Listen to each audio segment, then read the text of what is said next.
IPL అంటేనే cricket fans కు పండుగ. ఈ ఏడాది ఆ ఫెస్టివల్ కాస్త గ్రాండ్ గానే జరిగేలా ఉంది. ఎందుకంటే కొత్త కెప్టెన్లు వచ్చేశారు.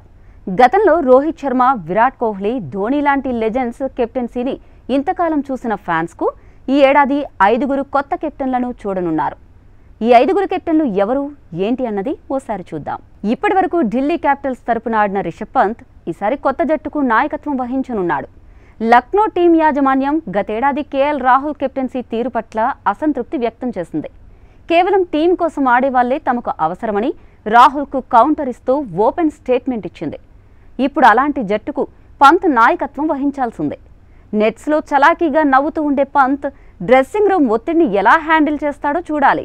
ఇటు అక్షర్ పటేల్ ఇప్పటివరకు ఢిల్లీ క్యాపిటల్స్కు కీలక ఆటగాడిగా ఉన్నాడు. ఈసారి ఏకంగా కెప్టెన్గా ప్రమోషన్ కొట్టేశాడు. నిజానికి అక్షర్ గొప్ప టీం ప్లేయర్. అయితే కెప్టెన్సీలో ఒత్తిడిని ఎలా ఎదుర్కొంటాడు అన్నది ఆసక్తిగా మారింది. ఇక ఒకప్పుడు భారత్ జట్టు ప్రధాన ఆటగాడిగా గుర్తింపు తెచ్చుకున్న రహానే ఆ తర్వాత క్రమంగా జట్టులో తన స్థానాన్ని కోల్పోయాడు. గత ఐపీఎల్ వేలంలో కూడా ఎవరూ అతన్ని కొనడానికి ఆసక్తి చూపలేదు. కానీ కేకేఆర్ చివరి నిమిషంలో రహానేను టీంలోకి తీసుకుంది. అంతటితో ఆగలేదు. ఏకంగా రహానేకి కెప్టెన్సీ కూడా ఇచ్చేశారు. ఇది రహానేకు కెరీర్లో మరో మంచి అవకాశమనే చెప్పాలి. కోల్కతా నైట్ రైడర్స్ శ్రేయస్ అయ్యర్ను రిటైన్ చేసుకోకపోవడం ఫ్యాన్స్కు షాకే. సాధారణంగా ఓ మంచి కెప్టెన్ను జట్టు వదులుకోవడం అరుదు. కానీ కేకేఆర్ అతన్ని రిలీజ్ చేసింది. వేలంలో పంజాబ్ కింగ్స్ అతన్ని భారీ మొత్తానికి కొనుగోలు చేసింది. ఇక శ్రేయస్కు ఇది కొత్త టీం, మరో కొత్త పరీక్ష. మరి గతేడాదిలాగే శ్రేయస్ అద్భుతాలు చేస్తాడో లేదో చూడాలి. అందులోనూ కుర్రాడు మంచి ఫామ్లో ఉన్నాడు. ఇక అన్నిటికంటే ఎక్కువగా ఆర్సీబీ కెప్టెన్ గురించి చర్చ జరుగుతోంది.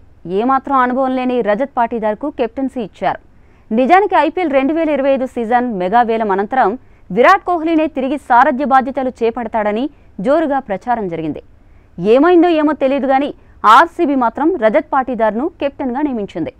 మరి పాటీదార్ ఎలా జట్టును నడిపిస్తాడో అనే ఉత్కంఠ కేవలం ఆర్సీబీ ఫ్యాన్స్లోనే కాదు, అందరిలోనూ కనిపిస్తోంది.